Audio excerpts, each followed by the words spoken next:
करेंगे विपक्षी एकता पर। कल एक बड़ी बैठक हुई। इस महाबैठक में 15 दलों के नेता जुड़े, 5 मुख्यमंत्री थे, साथ ही साथ 6 राज्यों के पूर्व मुख्यमंत्री भी शामिल थे। और किस तरीके से मंथन किया गया है देखिए।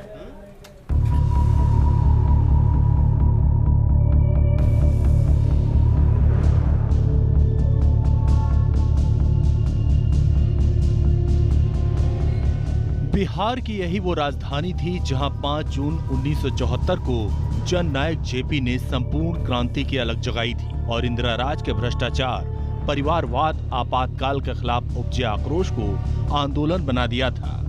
और आंदोलन के निशाने पर तब कांग्रेस थी। उसी जेपी आंदोलन से उभरे क्षत्रपों ने पटना में कांग्रेस के साथ मोदी रोको मोर्चा खड़ा कर दिया। जिनके छत्रछाया में कभी नीतीश कुमार कांग्रेस विरोध का झंडा उठाया करते थे, आज वही नीतीश कुमार कांग्रेस कैंप वाले विपक्षी एकता के कर्णधार बन गए हैं। एक होकर के लड़ना है। देश की जनता बोलते थे कि भाई वोट है आप लोगों का, लेकिन आप लोग मिलते नहीं, एकजुट आप लोग नहीं होते हैं, वोट बढ़ जाता है। नीतीश कुमार को कांग्रेस भी विपक्षी खेमे का नेता मान चुकी है और इस तरह ना करते करते आखिरकार मोदी रोको अभियान में विपक्ष का मिलन हो ही गया।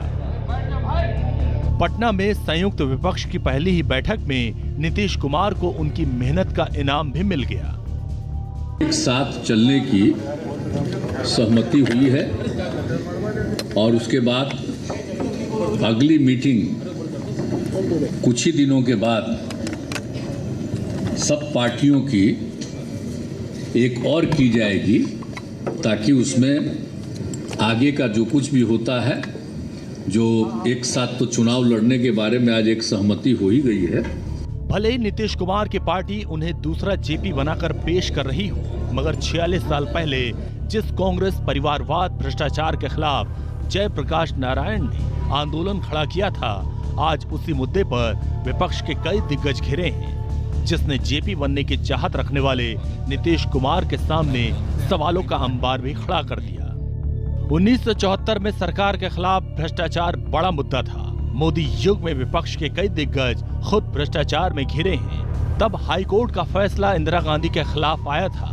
मोदी युग में देश पर कोई राजनीतिक संकट नहीं है। आपातकाल से इंदिरा गांधी के साख को बड़ा धक्का लगा था और अब पॉपुलैरिटी में ब्रांड मोदी सबसे आगे हैं। परिवारवाद, भ्रष्टाचार और जातिवाद से जेपी ने बड़ी लड़ाई लड़ी थी और 1977 में देश में गठबंधन राजनीति की शुरुआत हुई थी।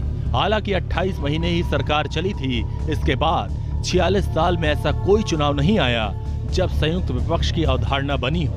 दौर बदला, नेतृत्व बदला और 2014 से जिस तरह बीजेपी ने मोदी युग में कामयाबी की उड़ान भरी, उसने तमाम विपक्षी दलों को कांग्रेस के कैंप में जाने को मजबूर कर दिया। लोकसभा चुनाव में अब सिर्फ 10 महीने का फासला बचा है। तीसरी बार यानी हैट्रिक लगाने के लिए बीजेपी प्रधानमंत्री मोदी के नाम और काम पर कॉन्फिडेंट है, लेकिन जिस तरह संयुक्त विपक्ष का स्वरूप बना है तो तय मानिए 2024 में परिवारवाद, भ्रष्टाचार जैसे मुद्दों पर घमासान और छिड़ेगा। एक नई राजनीतिक पृष्ठभूमि, नई राजनीति के शुभारंभ का संकेत है। अब देखने वाली बात होती है कि बीजेपी अपोजिशन की इस एकता को किस तरीके से जवाब देती है। वीडियो जर्नलिस्ट राकेश के साथ रितेश मिश्रा, न्यूज़ नेशन, पटना।